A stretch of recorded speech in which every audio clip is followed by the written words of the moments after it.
Hi friends, ఎమ్మీ egg roll చేసిద్దాం రండి. ముందుగా కడాయిలోనికి కొంచెం ఆయిల్ వేసి ఆనియన్స్, క్యాప్సికమ్, వెజిటేబుల్స్ ఏ వెజ్జెస్ అయినా వేసుకోండి. కొంచెం ఫ్రై అయ్యాక అందులో కొంచెం సాల్ట్ వేయండి, త్వరగా మగ్గుతాయి. మగ్గిన తర్వాత ఏమో ఒక ప్లేట్లోనికి తీసుకోవాలి. చపాతీని రెడీ చేసి పెట్టుకోవాలి. తర్వాత దానికి కూడా రెండు వైపులు సైడ్స్ కాల్చుకోండి, అప్పుడే బాగుంటుంది. పిల్లలకి హెల్తీ బ్రేక్ఫాస్ట్ అండి, ట్రై చేయండి ఫ్రెండ్స్. నెక్స్ట్ అదే ప్యాన్ పైన మళ్ళీ కొంచెం ఆయిల్ వేసి అప్లై చేసి తర్వాత ఎగ్ మిశ్రమాన్ని వేయండి.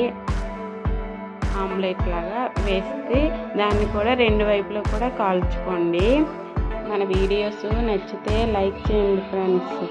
తర్వాత ఆమ్లెట్ పైన మనం ముందుగా కాల్చుకున్న చపాతీని పెట్టి ఇంకా టర్న్ చేసుకోండి. మనకి ఇలా రెడీ అవుతుంది కదా ఎగ్ ఆమ్లెట్. మనం ఇంతకుముందే మయోనైస్ అనేది రెడీ చేసుకుని పెట్టుకున్నామండి. దాని వీడియో నేను డిస్క్రిప్షన్లో ఇస్తాను, ఒకసారి చూడండి. అప్లై చేసుకున్న తర్వాత వెజ్జెస్ అన్నీ వేసి ఇలా రోల్ చేసుకోవడమేనండి. కొంచెం టమాటా కెచప్తో చాలా బాగుంటుంది. ఒకసారి నచ్చితే ట్రై చేయండి. Thank you for watching.